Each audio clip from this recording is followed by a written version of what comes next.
Hello there, my friend. I can't believe we're back. It's been another day, and here we are, doing another live stream. As we said we would last night when we last parted. We are back. It's 7:30 Eastern. That's what we do here. On my channel, we cut through the fluff. We cut through the sensationalism. Sometimes as we're cutting, we need a couple extra chops we don't quite get through there. Sometimes I do a bad job of it, but tonight I don't think I will. I think tonight is a good night, and we will be able to cut through that fluff and sensationalism because we're getting into documents tonight. We're going to be reading from a transcript of a hearing in the case against Stefan Stearns.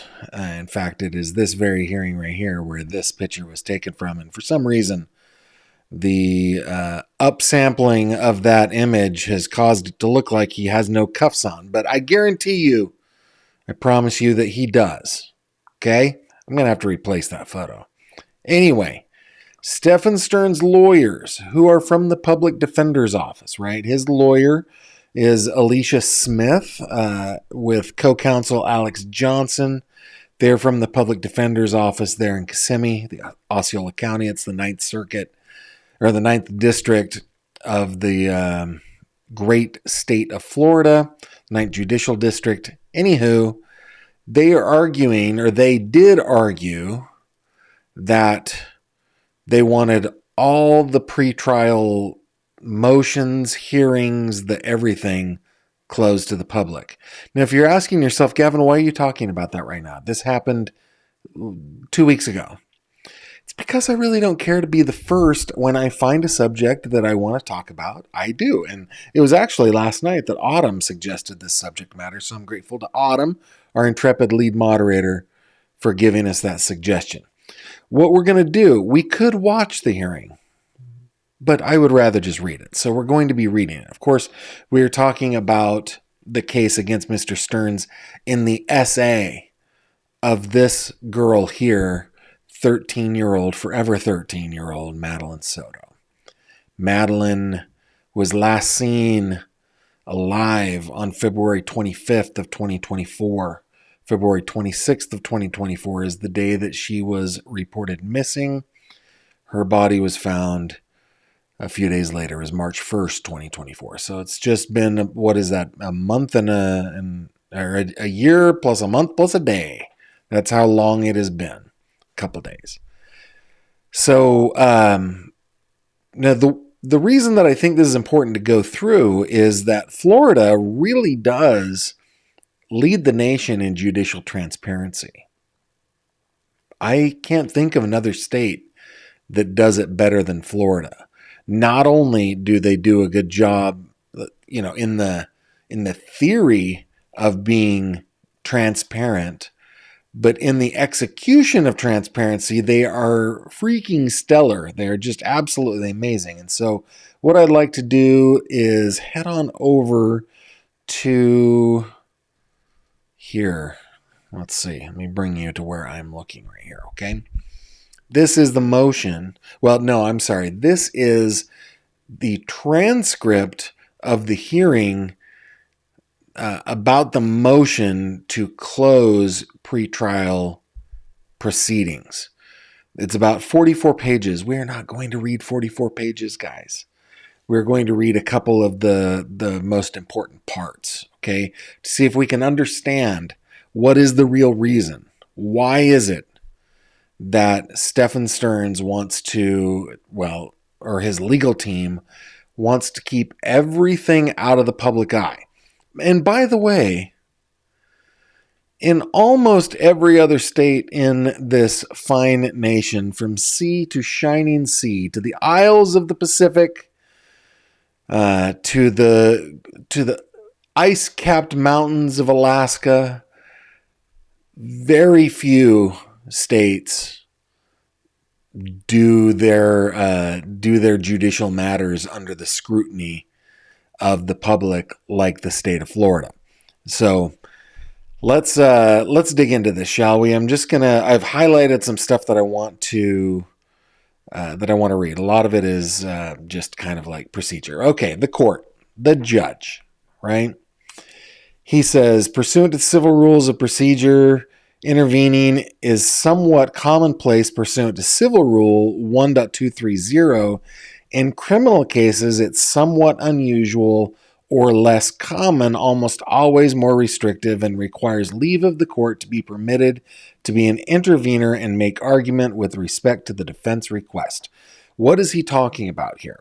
Okay, what happened in this is the defense filed a motion. It was brief, saying we want to have all this pretrial stuff closed to the public, not in the public scrutiny. It's just a very brief motion. In fact, you can use the link in the description below to go see that motion. I don't think I downloaded it because I didn't think it was all that important, but let me just check. Let's see. Notice of hearing. No, I didn't. Okay. When they filed that motion, attorneys for a couple of news stations that are local to the area filed what is called an intervener's brief. In basically setting themselves up as non-parties to this anything, they are like, hey, wait a minute. No, this affects us. We have standing for this.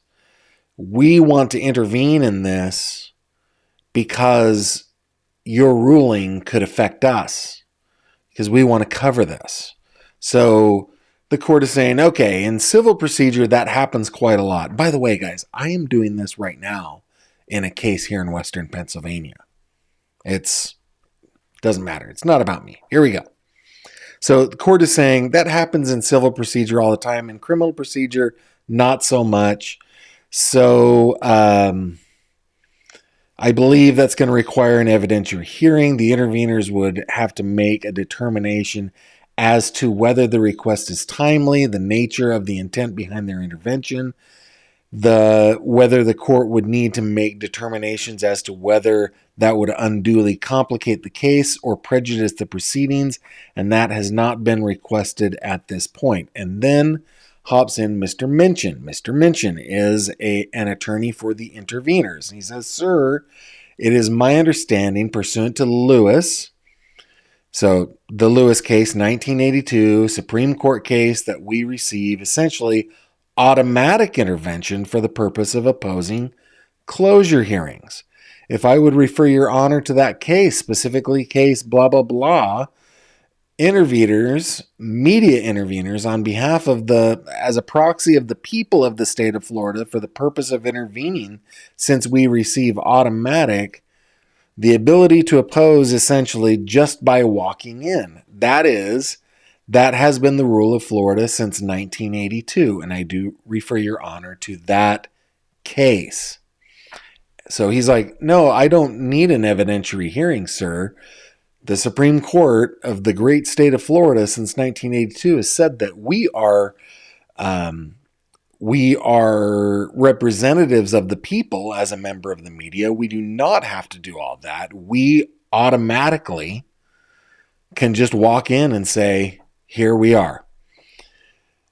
The court says, wasn't the media a party in that case? Mr. Minchin says, no, sir, they're interveners, as they typically are. Typically, the way this works is a criminal defendant will seek closure with a specific record or over a particular hearing, such as a suppression hearing. Then by law, there has to be a notice to local media, at which point the media then intervenes and receives the right to any suppression hearing or any hearing pursuant to that, the right to argue at the suppression hearing, or any hearing related to closure. So that's been the policy of the state of Florida since 1982.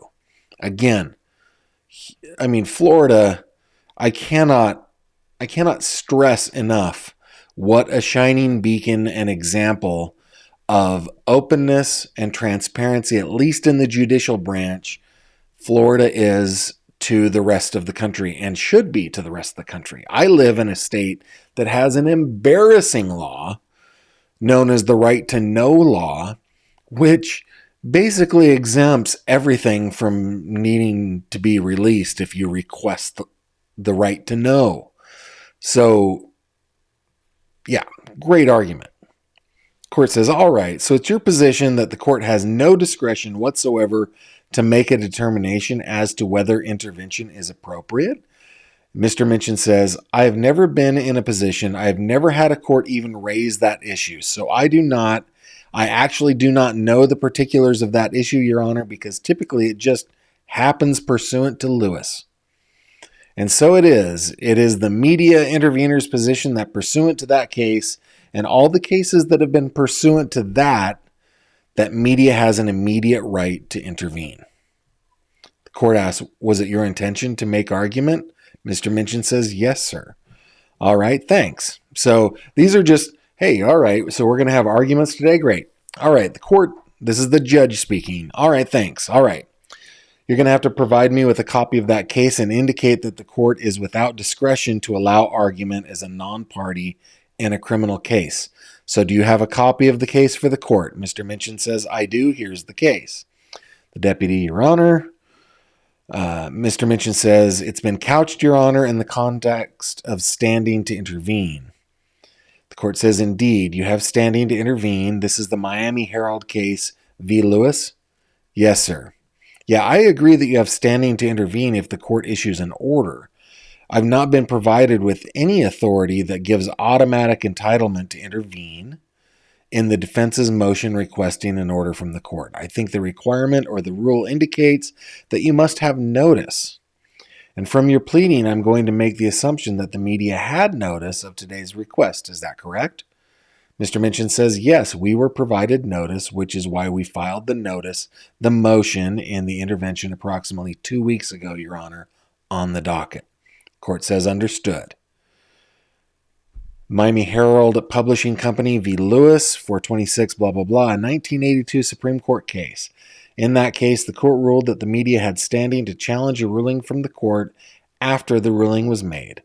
Was there any indication that there was an automatic entitlement to intervene in the initial hearing making the determination? Asks the court.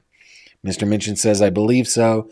It's either in that or there was other subsequent cases related, Barron and others, that said there has to be notice to local media, at which point the media intervenes by filing a notice of intervention and receives the right to argue at any pursuant hearing. So this is what is happening here. The defense is like, I want to hide this.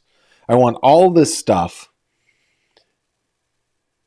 behind closed doors. I don't want the media to be looking at this. I hate that the media has been looking at this so far. And it boils down to, I think her argument when we get into it is going to be because I want to be able to get an impartial jury. All right, so let me just skip down. This is the court speaking here. Coming back to Acrobat, it says, it appears that the Miami Herald Publishing Company v. Lewis, a 1982 Florida Supreme Court case, is the seminal case that discusses requests for closure. The defense has the obligation of proving to the court by a preponderance, meaning a greater weight of evidence, the necessity for closure. Okay, so he just established the defense. In your argument, you are going to have to be able to surpass the bar that is known as the preponderance of the evidence. That means that 5149, there is a greater weight. It just barely more than half. It can be 50.00001%, barely more than half of the weight of the evidence that proves a necessity for closure. It's a low bar. Preponderance of evidence is a low bar. And we typically don't see it, at least I as a layperson, we don't usually see that in criminal cases, right? We see the reasonable person standard quite a lot, but we never really see the preponderance, which is the reason why I highlighted this part. Okay, so the defense has to show to the level of the preponderance of the evidence that there is a necessity for closing public hearings. All right, and then she goes in and talks about different exhibits, and she actually even shows some YouTube playlists. Mine was not on there. And I've done like 85 videos on this, but it doesn't matter. It's not about you, Gavin. It's not about you. All right, let's skip down to the next part that I have highlighted. Okay. So the defense goes through this whole long process of showing, hey, this is what has been going on. My client is not being treated fairly, and finishes her remarks. And the court goes, thank you. All right. The defense has certainly established that there is a tremendous amount of media and social media interests in the allegations in Mr. Stern's 2 cases before the court. Remember, of course, we've got 2 cases. One relating to the SA of Madeleine. They call it SB in the court documents, but the SA of Madeleine, 60 counts. That is based on the evidence that police say they found in Stephen Stern's Google Drive. And then the second, obviously, is for Madeleine Soto's murder. Court goes on. The Miami Herald case gives the court some guidance as to what factors need to be considered in making a determination before a court may close its proceedings and operate in secret outside of the purview of the public and the media. There is a presumption, the judge continues, that all pretrial hearings should be open. Once, that is a fundamental tenet of the criminal justice system of the United States. Indeed it is. There are lots of different rules. Dude, I'm sorry I keep making this about me, but where I live, we have judges that have set up orders in the counties surrounding where I live and the county that I live in, saying that media can't bring laptops into the courtroom in order to take notes. And I don't know about you, but I can type about 92 times faster than I can write. So when I go into court to cover a case, I have like a book that I take that I keep notes in. I think I've shown you guys that before. It's like a journal that I write my notes in as quickly as I possibly can. And there is one county that does give us some dispensation in certain cases to take in laptops. Now, when I was in Philadelphia, same laws apply to Philadelphia courts that they apply to the courts out here in Western PA. I go into court with my notebook, and all of the other reporters from like the local news media, from Dateline, from CNN, they all have laptops. And they're like, what are you doing? Our hokey judges where we live don't let us have laptops. So, I mean, I guess what we're saying is there are rules everywhere, right? Technically, Pennsylvania court proceedings are open to the public, but you may not record them. You may not broadcast them. In where I live, you may not even take notes on a digital device. It's ridiculous. Okay. Defense, I would like to you to curtail your argument to the considerations that closure is necessary to prevent serious and imminent threat to the administration of justice. Okay, that is the that is the argument the defense is making. That is the real reason that they're saying that they want these closed. That there's an imminent threat to the administration of justice. 2, that no alternatives exist other than a change of venue that would protect the defendant's right to a fair trial. And 3, that a closure would be effective in protecting the rights of the accused. Obviously, the court must balance the due process right of the accused with unrestricted access to all judicial proceedings. So 3 things are what he's asking of Ms. Smith, okay? All right, so here's Ms. Smith talking. I'm kind of jumping down, okay? So looking at those 3 prongs, which are established by the Miami Herald case, defense would like would argue that the closure is necessary in this case to prevent serious and imminent threat to the administration of justice, because looking at rules 2.450 and 2.451 gives the court the ability to control the conduct of the proceedings before the court, ensuring decorum to prevent distraction, and ensuring a fair administration of justice. And those are the orders that we get out here. They're called decorum orders that tell us how we're supposed to behave when we're in court. Okay? So as such, this falls within the court's discretion. The media in their response talks about openness and transparency as being needed to produce a disinclination to testify falsely, when in reality it creates nothing more than an air of performance, as if the courtroom is nothing more than a stage. Now, this is something that the Miami Herald case said. The Supreme Court said in Miami Herald v. Lewis that one of the benefits of having an open court is to prevent, to disincline people from falsely testifying, because everybody could see it. And Ms. Smith is saying, that's not what's happening here. What's happening is the courtroom is turning into a circus. You've got a stage show here, Judge.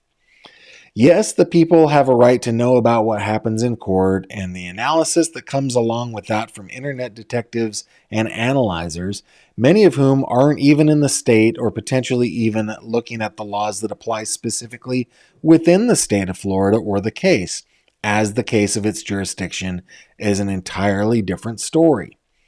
So essentially, this prong looks at why, which goes to the jury instructions.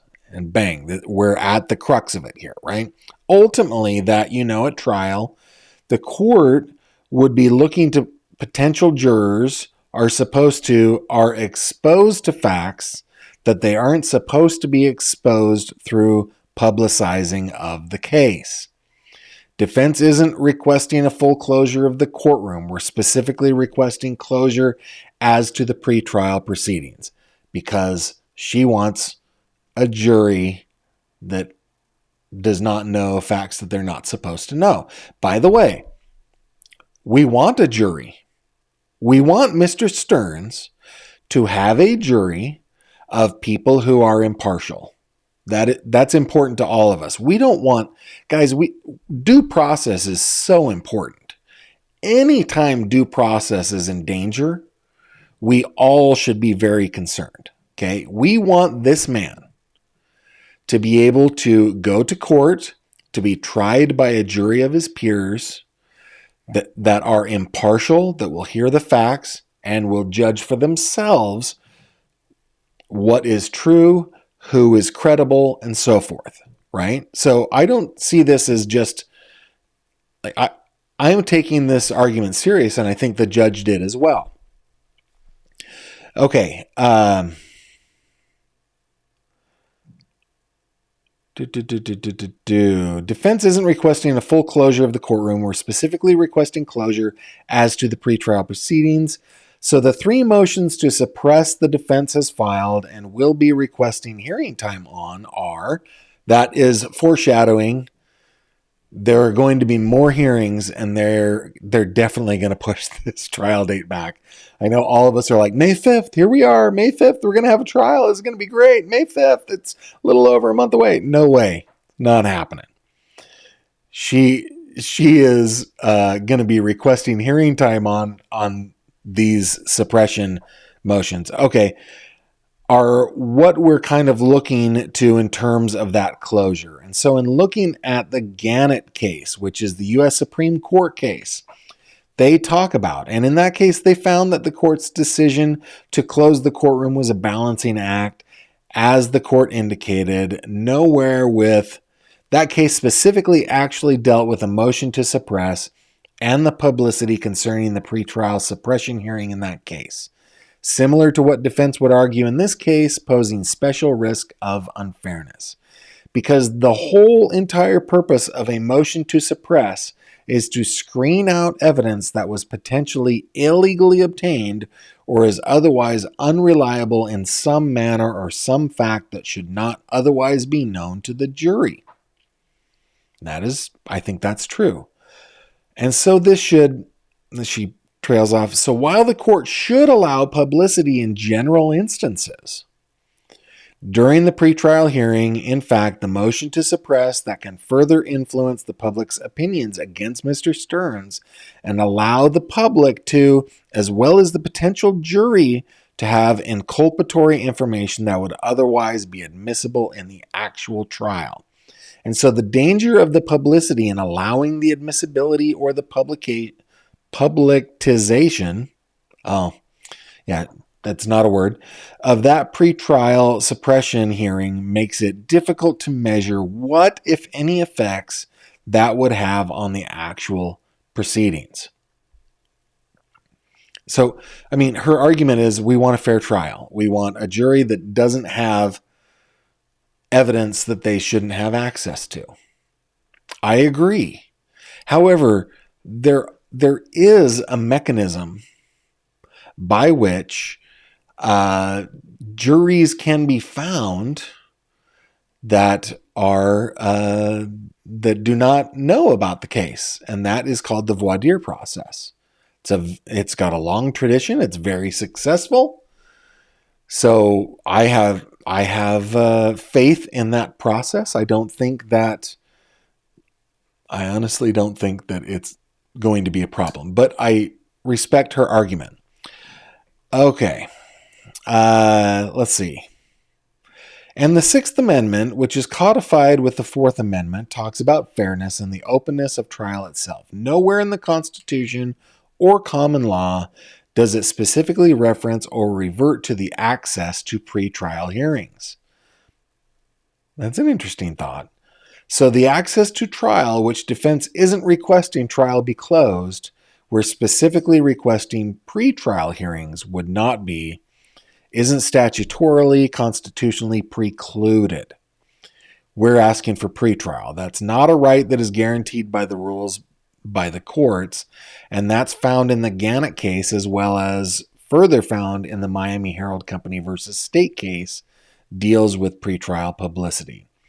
The second prong that the court looks at, by the way, can we talk just a minute about why we, as journalists, and I'm talking in my day job, right? Here I'm a commentator. I'm not journaling anything. I'm commenting on things. But can we just talk about the importance that journalism has as a check and balance? Well, not only it definitely has a purpose as a check and balance, and it's super important, but it also has the purpose of keeping a record.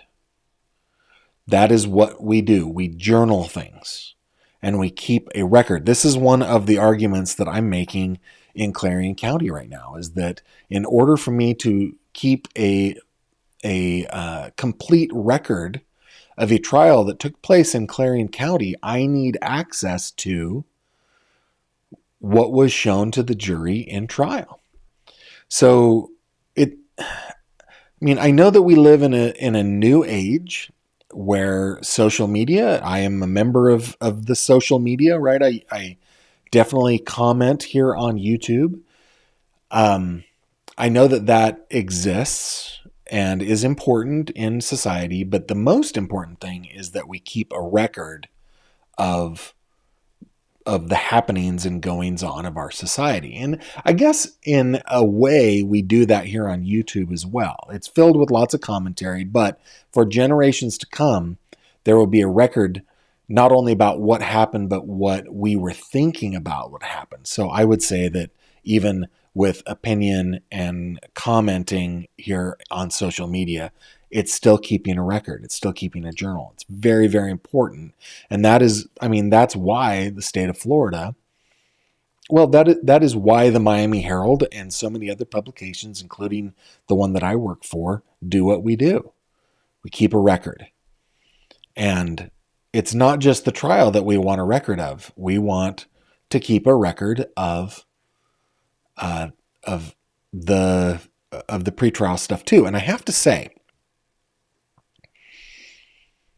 in my personal experience, it is very hard to get a record out of a court. Say 50 years passes and I go to the court and I say, I'd really like a transcript of this pretrial hearing that happened on the 20th of March, 2025. I'm telling you, they're not going to be able to find it. I know that through my own experience of trying to get records of trials that are 5 years old, 10 years old. It's way easier to get a record of a newspaper than it is to get a record out of a court. Okay, that's my diatribe.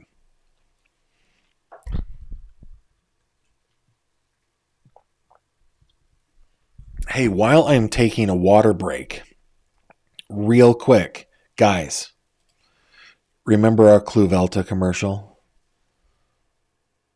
I have Cluvelta merch now. If you want a drink of water from a Cluvelta mug, you could do that. If you wanted to wear a Cluvelta shirt, you could do that. Cluvelta, of course, is the not so clinically tried or FDA approved prescription for true crime brain syndrome. Definitely, it's a support. Cluvelta is a supporter, a sponsor of my show. They do God's work. They do God's work. Anyway, all right, here we go. Back over to Zeus. Here we go. The second prong that the court looks to is that no alternatives are available other than change of venue, which would protect Mr. Stern's right to a fair trial. Yeah, courts don't like to change venue, but it can happen.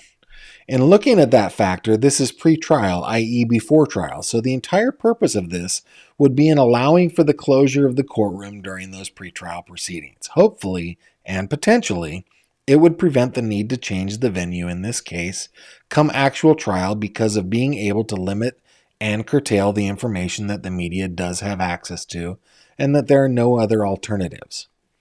As the court saw from the PowerPoint that I skipped over, from the various articles I provided, the media is, and likely will continue to dissect any and every aspect of this case from the public records requests through discovery that was provided via the state through Public Records Forum, through any motion and every motion the defense files in the case. And so the defense would argue, there are no alternative measures that would, other than changing venue, that would preclude or allow for Mr. Stearns to have a fair trial. Now, I disagree with this. I honestly disagree with this. You and I, we live in a little true crime bubble.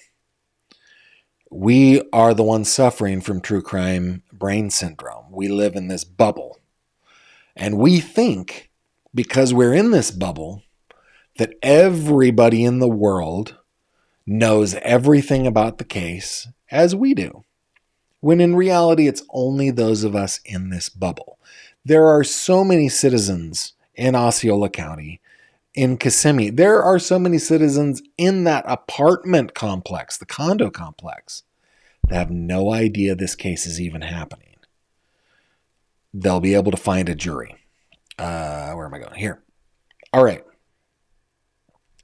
And finally, this is the third prong. Closure would be effective in protecting the rights of the accused without being brought in unnecessarily to accomplish the purpose. Again, defense is requesting only the closure of pretrial proceedings, such as motions to suppress in this case, not the closure of decorum for the actual trial. And so we're asking for a limited nature of the proceedings being closed or foreclosed in the cases that defense cited.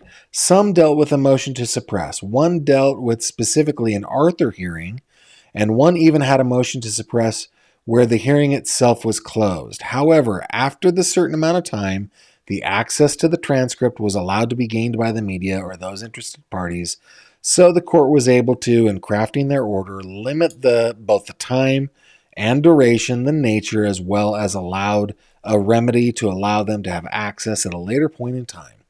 I believe that was the Miami Herald versus State case in which they dealt with that. So the defense would argue that essentially, while pretrial publicity and the fact that there is pretrial publicity in this case, a lot of these cases that form the basis of allowing for the closure of the courtroom was a lot of the forms of the media that we have now. TikTok, Instagram, Facebook, Reddit, podcasts.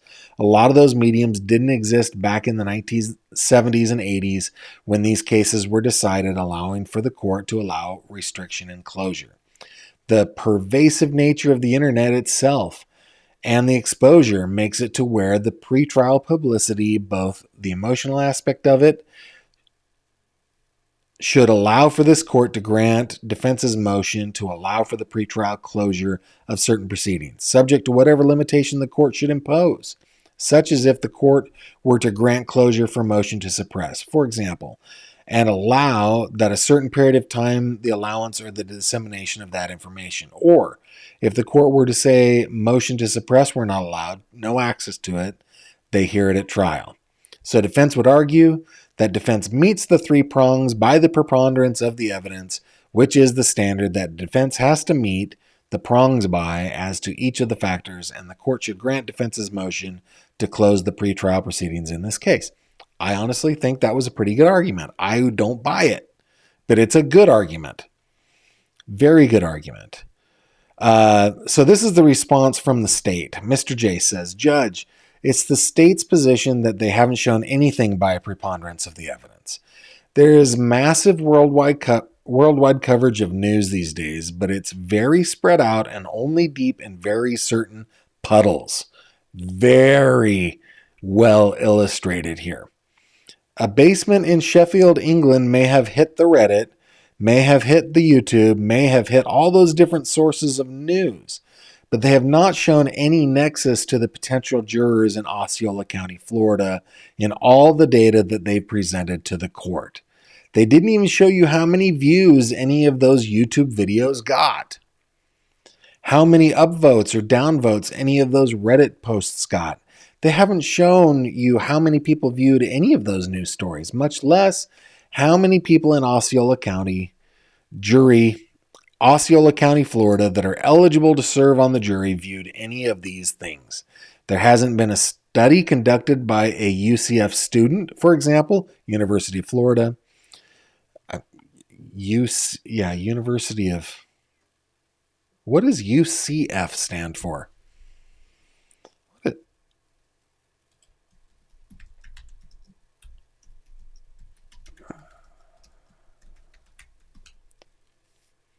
University of Central Florida. Okay. University of Central Florida, a student, for example, to go out and poll jurors and provide the court with data about the effectiveness of the media coverage in this case in conveying its message. The unfortunate truth that I have found, because as this court knows, I ask every potential jury panel, do you even follow the news? Do you get a newspaper? Do you watch the local news? And it's stunningly like how many people actually follow the news. That is the bubble that I am talking about, right? Most people have no idea. And then a high-profile case that I just did in October up in Orlando had a whole subreddit and all the YouTube and all the sleuths and all the stuff that they presented you. We put 50 juror panels Monday morning, 50 jurors on the panel Monday afternoon, Tuesday morning, Tuesday afternoon, and maybe 2, 3, or 5 in each panel of 50 had even heard of the case. And perhaps 2 got excused for cause because of their exposure to the case. I don't say that as evidence. I say that as an anecdotal link to, well, where's the link to Osceola County? The YouTube is not just exclusive to Osceola County. WESH isn't exclusive to Osceola County. Reddit certainly is not exclusive to Osceola County. Where's the data about the effectiveness of the message in Osceola County? And it's just not there. And I would submit that without being there, there's no data for the court to decide that there's a preponderance of evidence shown that this media has been effective in convincing anybody in this county about anything. Terrific rebuttal. That's a good debate. Good debate. You guys know I love good lawyering. And both sides, all three sides in this case, they're doing a very good job. Okay, let me keep on scrolling to the next thing that I have for you here. This hearing lasted about an hour. Okay. This is Ms. Smith, and the court asks her any additional rebuttal pursuant to the state's argument or potentially Mr. Minchin's intervening argument. Ms. Smith says, yes, Judge. In both parties, they talk about empirical data. However, if you look at the Miami Herald versus State case, the third DCA case, it specifically says that no case, the Lewis case, or nor does any Florida case suggest that a trial court must consider expert testimony or empirical data. So while they said that that has not been presented, that's not necessary in order for the court to rule that closure of pretrial hearing is necessary to prevent imminent harm. The media interveners talked about, we're assuming that the coverage is negative. Judge, if you look at the articles that were introduced into evidence, the title of the articles, if the court reviews the PowerPoint, the heading, and the titles of the articles, the podcasts, all of that, it implies or is negative in nature. None of it is saying wrongfully accused or anything of that nature in those titles. Well, yeah, I can't imagine anybody is looking at this guy and going, oh man, this poor guy was wrongfully accused. That's, man, they really hosed this guy, right? Nobody's going to do that because the evidence has been out. But okay. The media interveners talked about this being a high standard. The preponderance standard is one of the lowest standards, in the criminal courtroom or in a criminal case, and that is true. It's just more likely than not. So essentially at 51%, so defense would argue that by preponderance, defense has shown each of the prongs established. There is no need for empirical data, she says. Some of the other cases they talked about, I believe in those cases, they were seeking complete closure of the media for all aspects of the proceeding. Again, defense is limiting this to specifically the pretrial proceedings in this case where different evidentiary items could be found. The Miami Herald case, which the media interveners cite and talk about a lot, the Florida Supreme Court case, the court did close the courtroom and that was upheld. All the cases that defense provided, the U.S. Supreme Court case, the Florida Supreme Court case, and that third DCA case, all are cases in which it was upheld that the closure, that the trial court in those cases was sufficient and was practical in light of the evidence and the cases that are presented. So defense would argue that based off of the evidence and testimony that's been presented, that we have established by preponderance each of the factors and each of the prongs needed to satisfy the court that closure is necessary to prevent that imminent, serious, and imminent threat, that there are no alternatives necessary or available outside of changing the venue, and that the closure itself would be effected in protecting the rights of Mr. Stearns without being granted. The state to accomplish this purpose, so we ask the purpose. So we would ask the court to grant our motion. And I think that is the last part, okay, that I highlighted. All right. So before we get into the judge's ruling, and I think we all know what the ruling is, there's a spoiler alert here, guys, that Ms. Smith did not prevail. Let's head on over. We'll bring up Miss Maddie's face again, and we are going to head over to what you've been talking to me. All right. First off, Archer Girl 207, welcome to Fanatic. Kat likes the videos on the documentation. Thank you, Kat. Gavin, maybe you should carry a word processor. Or a typewriter. That's funny. Let's see. Hey, One Man's Trash has been a member for 3 months. Awesome. One Man's Trash. Tracy talks a lot. Ask Gavin. I love Cluvelta. Is merch tariff free for us Canucks? I don't know. I hope it is. I hope that the tariffs that have been levied in this trade war with our friends to the north does not include Gavin Fish merchandise. Dilo says, is Cluvelta FDA approved? It is not even close to FDA approved. No, it is not gone under any serious clinical trials, nor is it FDA approved. But you know what? I still think it's effective. My personal testimonial is that it has been effective for me. My favorite part of that video, by the way, is Keith Morrison.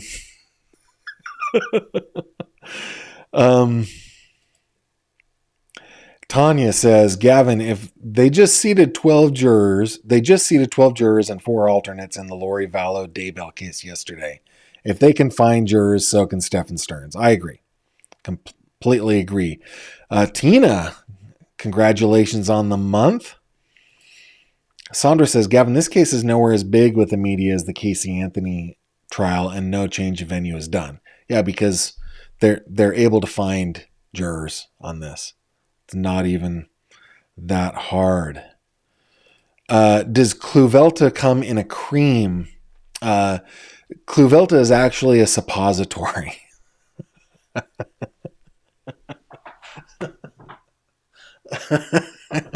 I didn't say that in the commercial. That should have definitely been disclosed. Cluvelta is a suppository, and it's shaped and colored like a Rubik's Cube. Oh, dear. Okay. I hope watches aren't mentioned. My emails, Facebook, and YouTube now are showing me lots of Rolex, Timex, and Omega adverts. That's hilarious. Oh, yeah. We have not done that, except for your comment. We have not done that. Betty says, thanks for your honest response. Thank you very much. Super Charismatic knew before I did. University of Central Florida. You guys all knew it. You guys are so good at that. Holy cow. Look at you guys. You guys know it all. It's amazing.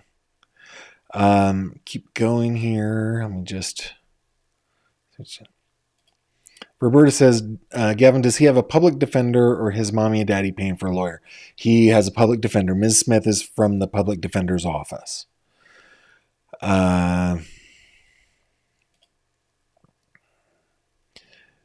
Let's see. Oh, it just jumped on me. Give me a second. Let me go back. There we go. Okay. Can a public defender decline a case? I don't think so. I think the office has to take it if the person is found indigent and the court sends the case. I mean, there are reasons why a specific attorney could decline a case. Maybe they are not DP approved. Maybe they are, they have travel plans or their caseload, but the office itself, I think they have to take the case. Z says, woot woot, first live ever, an hour late, but happy to make it. I'm glad you did. Sandra, thank you very much for gifting those memberships. So kind of you. Betty says, I'd love to know what the actual cost of his defense is. Taxpayer money. Yeah, it won't be a little. Tish says, I'm about 30 minutes from Kissimmee, and among my friends, I'm the only one invested in the case. Most have no memory of the missing person info released in the beginning or who Stephen Stearns is. Yeah, and I know that's anecdotal, but I think if a scientific poll were done, it would come to the same conclusion. Brenda says, happy that I ship out to Guam. That my merch ships to Guam. Yes, I myself am not going to ship out to Guam. Though I am told that Guam is amazing. There's a man that I go to church with who met his wife in Guam, and they have been married something like 50-something years. They're amazing folks. He was in the Air Force. Let's see. Autumn says you should cover Casey Anthony's crap she's up to. Other people are like, don't give her attention. Built to help. Is it effective in the nostrils? You'd have to have really big nostrils, Art. One man's trash. I don't think Kluvelta is effective taken orally. It has to be taken suppositorily, let's say. Keith is a Canadian. Keith is a Canadian? Really? I mean, I knew that his wife was Canadian, but that makes perfect sense. Makes perfect sense. Super charismatic. I'm glad you made the suppository joke because I half typed it and then decided I might get in trouble. That's funny. All right. A couple more before we move on. I'll give that one a pass. You know what, Mia? The shirt you can wear just as a regular shirt. That's okay. Let's see.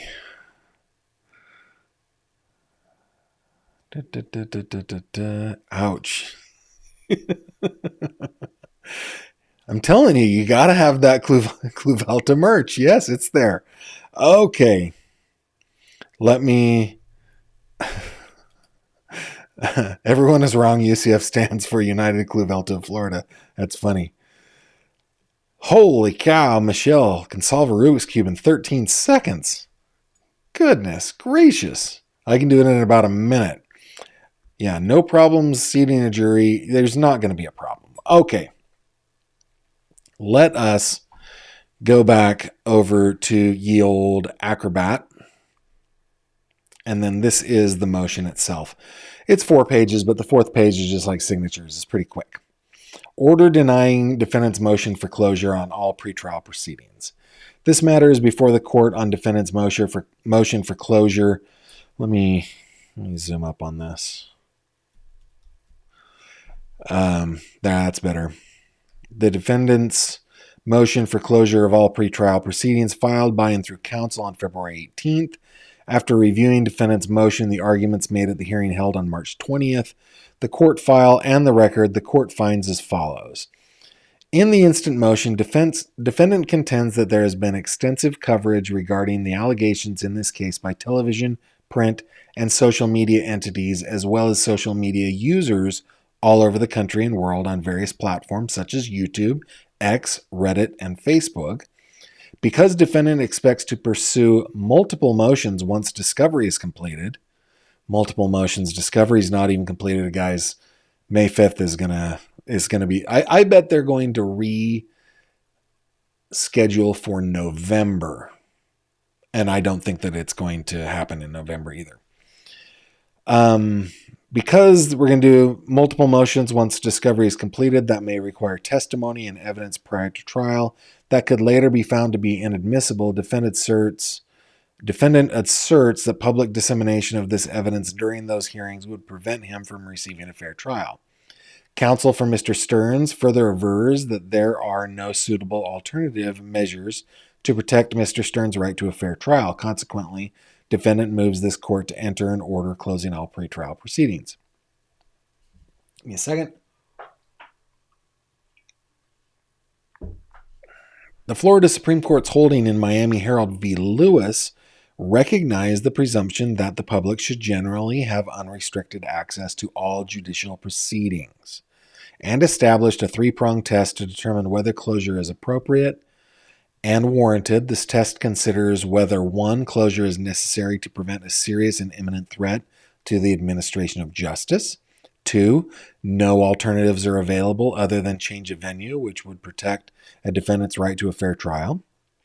And 3, closure would be effective in protecting the rights of the accused without being broader than necessary to accomplish this purpose.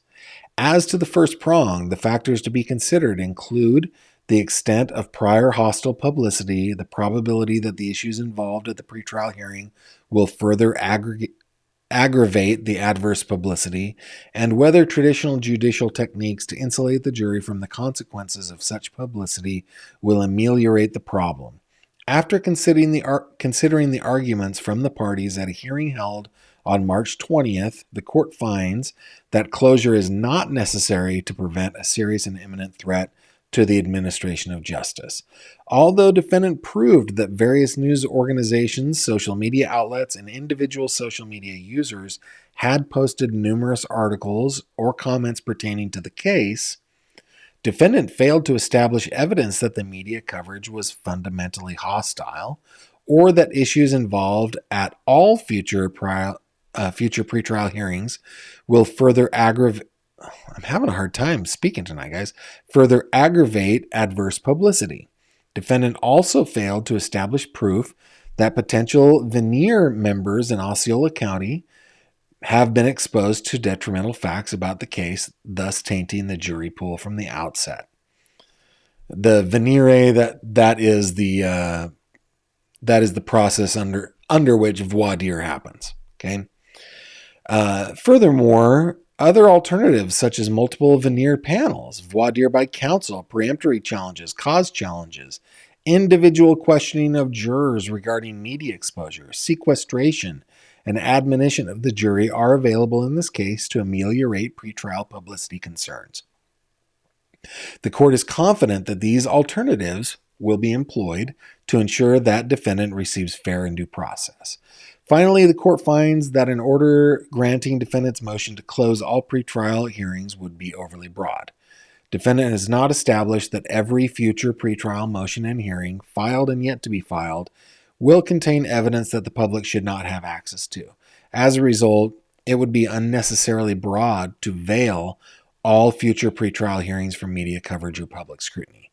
Based on these findings, the court will endeavor to balance the potentially competing yet fundamental rights of a fair trial guaranteed by the Sixth Amendment, the presumption of unrestricted access to public judicial proceedings, and the free press guaranteed by the First Amendment without closure. Accordingly, it is hereby ordered and adjudged that the defendant's motion for closure of all pretrial proceedings filed by and through counsel on February 18th, 2025 is denied. Signed and done and ordered in chambers on March 27th, Keith Karsten, Circuit Court Judge. All right. So yeah, he didn't. I think that he took the. I think he took it seriously, which we definitely want him to do. Right. That's something that the process, due process, should be important to all of us, no matter what we think of the defendant now. Due process needs to be protected.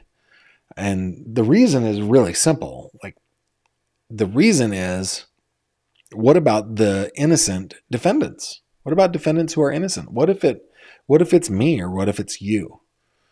If we want due process, then we should want everybody to due process. And I know I'm whipping a dead horse there. You guys know that, and probably agree with me. All right, let's see.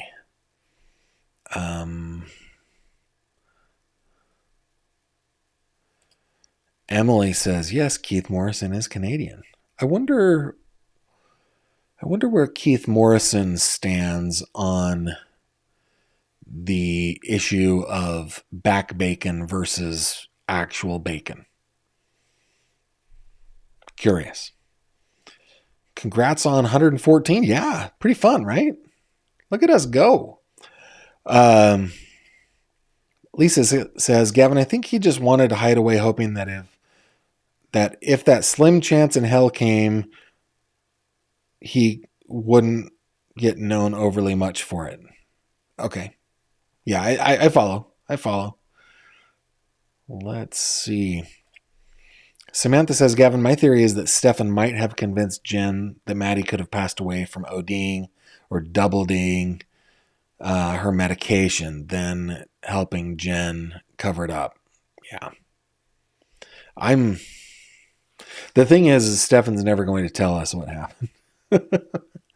It's very difficult to know. I mean, I can't wait for the trial. Gavin, better late than never. I truly appreciate your delving into this case. As a mother of 4 girls, I cannot fathom that JS did not have awareness. This is a case that keeps me up at night, invested. Yeah, me too.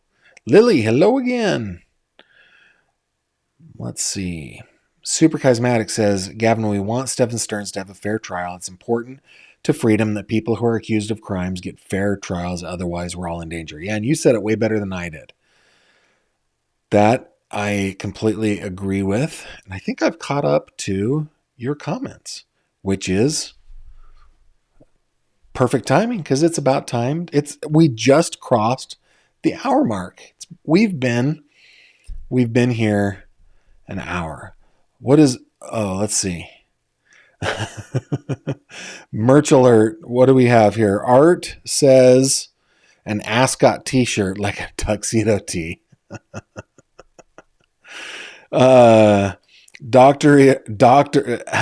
Listen, Dr. Levi, I apologize. I have not read your comment in total yet, but I know what's coming. Here we go. Thank you for the visual of a Rubik's Cube shaped suppository, as I am Hungarian. Cluvelta did work for my fulminant form of TCSB. Well, thank you for that testimonial. If you have not seen the Cluvelta commercial, it's posted on YouTube, on my YouTube site. Or what you could do, you could head over to my website, and while you're checking out the amazing page that we have on Madeline Soto, you can click on this little icon, which will take you over to the fish tank. And it is here in the fish tank. If you scroll enough, you'll find it. There was one Cluvelta post. Ooh, look, Autumn got her tea, which is pretty cool. Where is the Cluvelta post? I know it's in here somewhere. It's here. It's definitely here. You can also look for me on Facebook. Just find Gavin Fish. And man, my browser's slow right now. And if you go into my videos, you'll see it there too, right there. See that right there? That's the Cluvelta video. Okay? If you haven't seen it yet. All right? Anything else before we go? Yeah, you guys are all... Oh, let's see. And Adam, my scholar, just got your merch. Thank you very much for that. You guys totally... you totally take care of me, and I appreciate that. Built Art Help Art says snake oil. What? I only had pearls to clutch. Oh, Art, you're worse than before, sir. I don't think that you went through the entire Cluvelta regimen, and I don't think that you followed the instructions of your doctor, because if you did, you would be better. I'm telling you. How many treatments are needed and who administers it? Your podcast co-host administers it for you, and there are 682 treatments. You know, it varies case to case. It varies, guys. Don't let that scare you off. It varies case to case. All right. Thanks for spending some time with me. Thanks for spending a little time laughing. Thanks for taking this case seriously, because it is, as much as we're joking around about the Cluvelta joke, this part is extremely serious. This is a little girl, 13-year-old girl, a young teenager, who for 5 years of her life suffered, according to police, at the hands of this man. And of course, I know that you guys know that we're not joking about this. This is nothing to joke about. But I deeply appreciate the time that you spent with me today, taking this seriously and not taking ourselves seriously. Okay, I will see you back tomorrow night, 7:30 p.m. Eastern. As always, with that, I bid you adieu. Take care of yourselves, and I'll see you then. Bye-bye. Thank you very much for watching this video. If you liked what you saw, please consider subscribing. And if you have any questions or comments, please leave them below.